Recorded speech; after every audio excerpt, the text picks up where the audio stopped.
Infinity insights TV में आपका स्वागत है, जहां हम अलग अलग दृष्टिकोणों से आकर्षक ब्रह्मांड में उतरते हैं। आज हम जानवरों की दुनिया में यात्रा कर रहे हैं। क्या आपने कभी सोचा है कि जानवर ब्रह्मांड को कैसे देखते हैं? प्रत्येक प्राणी, सबसे छोटे कीड़े से लेकर सबसे बड़े स्तनपायी तक, संवेदी उपकरणों का एक अनूठा सेट रखता है जो उन्हें दुनिया के साथ उन तरीकों से बातचीत करने की अनुमति देता है जिनकी हम केवल कल्पना कर सकते हैं। हम आपको इस रोमांचक खोज में शामिल होने के लिए आमंत्रित करते हैं, क्योंकि हम इन उल्लेखनीय प्राणियों पर अपना लेंस घुमाते हैं और उनकी संवेदी दुनिया के रहस्यों को उजागर करते हैं। देखते रहिए, क्योंकि आप इंद्रियों की एक शानदार सिम्फनी देखने वाले हैं जो पृथ्वी पर जीवन की अविश्वसनीय विविधता और अनुकूलनशीलता का प्रमाण है। क्या आपने कभी सोचा है कि जानवर ब्रह्मांड को कैसे देखते हैं? आइए जानवरों की इंद्रियों की आकर्षक दुनिया को जानने के लिए एक यात्रा पर चलें। कल्पना करें, अगर आप चाहें तो हमारा ब्रह्मांड इंद्रियों की एक भव्य सिम्फनी के रूप में है। प्रत्येक जानवर अपनी अनूठी भूमिका निभा रहा है। प्रत्येक यंत्र अपनी आवृत्ति पर ट्यून किया गया है। यह एक ऐसी दुनिया है जहां पक्षी फूलों पर पराबैंगनी पैटर्न देखते हैं, जहां बिल्लियां अपनी बेहतरीन रात्रि दृष्टि के साथ अंधेरे की आड़ में घूमती हैं, और जहां कुत्ते अपने आसपास की दुनिया को समझने के लिए अपनी गंध की गहरी समझ पर भरोसा करते हैं। यह एक ऐसा ब्रह्मांड है जहां शार्क विद्युत क्षेत्रों का पता लगाते हैं और हाथी इंफ्रासाउंड के माध्यम से संवाद करते हैं। यह संवेदी सिम्फनी जीवन की विविधता और जटिलता का प्रमाण है, जिसे लाखों वर्षों के विकास और अनुकूलन द्वारा आकार दिया गया है। प्रत्येक प्रजाति ने दुनिया को देखने का अपना तरीका विकसित किया है, जो अपने पारिस्थितिक स्थान के लिए विशिष्ट रूप से अनुकूल है। हमारी तरह ही हर जानवर अपने अनूठे तरीके से ब्रह्मांड का अनुभव करता है। क्या आपको लगता है कि आपके पास रंगों को पहचानने की अच्छी नजर है? पक्षियों के बारे में सुनने तक प्रतीक्षा करें। पक्षी एक ऐसी दुनिया में रहते हैं जो समृद्ध और जीवंत है, हमारी मानवीय आंखों के स्पेक्ट्रम से कहीं ज्यादा। उनकी बेहतरीन रंग दृष्टि प्रकृति की सरलता का एक चमत्कार है। हमारे विपरीत, पक्षी पराबैंगनी किरणों को देख सकते हैं। बैंगनी प्रकाश उनके दृश्य अनुभव में एक अतिरिक्त आयाम जोड़ता है। यह क्षमता फूलों पर जटिल पैटर्न को समझने से लेकर संभावित साथियों के यूवी परावर्तक पंखों को पहचानने तक की संभावनाओं की एक दुनिया खोलती है।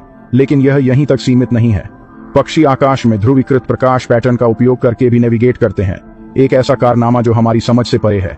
उनकी आंखें दिन भर प्रकाश की तीव्रता में होने वाले सूक्ष्म परिवर्तनों के प्रति सजग रहती हैं, जिससे उन्हें आकाश के विशाल विस्तार में अपना रास्ता खोजने में मदद मिलती है। इसलिए अगली बार जब आप किसी पक्षी को देखें तो याद रखें कि वे सिर्फ दुनिया को नहीं देख रहे हैं, वे इसे उन तरीकों से अनुभव कर रहे हैं जिनके बारे में हम केवल सपने ही देख सकते हैं। पक्षी वास्तव में एक ऐसी दुनिया देखते हैं जो हमारे मानवीय स्पेक्ट्रम से परे है। कभी सोचा है कि एक मधुमक्खी दुनिया को कैसे देखती है? कल्पना कीजिए कि आप जीवन को एक बहुरूप दर्शक के माध्यम से देख रहे हैं, जहां सब कुछ एक सुसंगत तस्वीर के बजाय छवियों के मोज़ेक के रूप में दिखाई देता है। यह कई कीटों के लिए वास्तविकता है, क्योंकि उनकी असाधारण मिश्रित आंखें हजारों छोटे छोटे कीड़ों से बनी होती हैं। ओमेटिडिया के नाम से जाना जाता है। प्रत्येक दृश्य क्षेत्र के एक छोटे से हिस्से को कैप्चर करता है। ये आंखें दुनिया को देखने का एक अनूठा और जटिल तरीका प्रदान करती हैं, लेकिन कीट दृष्टि में खंडित छवियों से कहीं अधिक है। कीट गति को समझने में बहुत अच्छे होते हैं। यह एक महत्वपूर्ण कौशल है जब आप किसी और के मेनू पर मुख्य पाठ्यक्रम का आनंद ले रहे हों।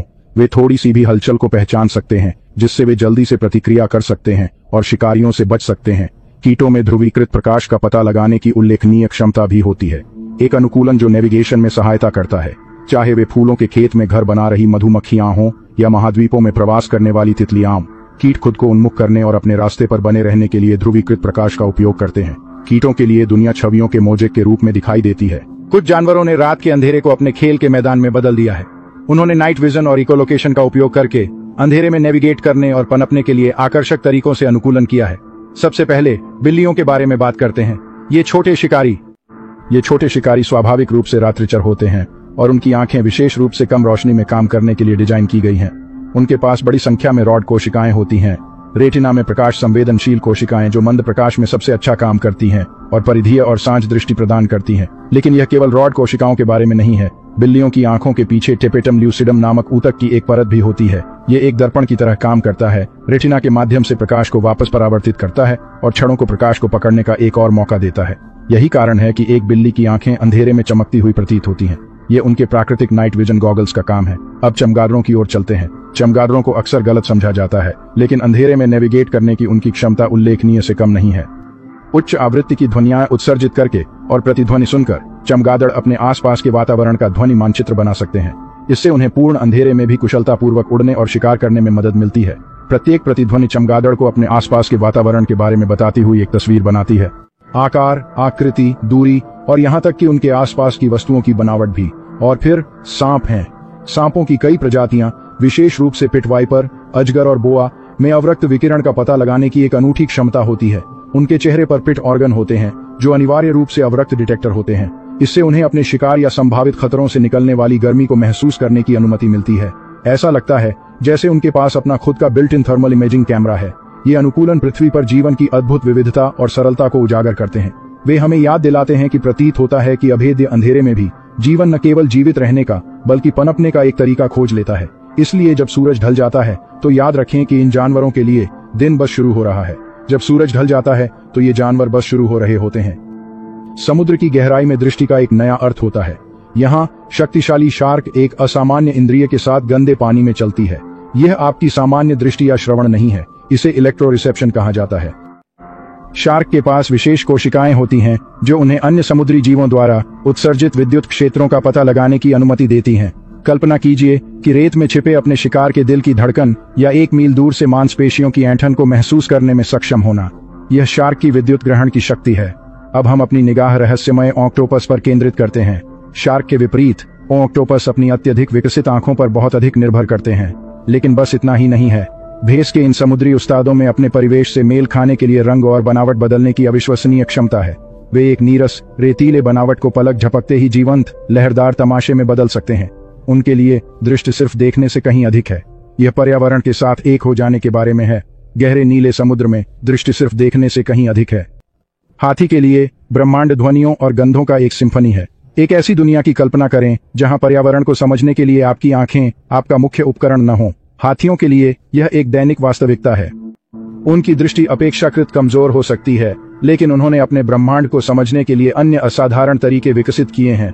वे अपनी गंध की तीव्र भावना पर बहुत अधिक निर्भर करते हैं, जो कि ब्लडहाउंड की तुलना में 4 गुना अधिक संवेदनशील होने का अनुमान है। यह उन्हें मीलों दूर से भोजन, पानी, शिकारियों और यहाँ तक कि परिवार के सदस्यों की पहचान करने की अनुमति देता है। इसके अलावा उनके बड़े कान सिर्फ दिखावे के लिए नहीं है। वे पत्तियों की सरसराहट से लेकर दूर से आने वाली गड़गड़ाहट तक की कई प्रभावशाली आवाजें सुन सकते हैं।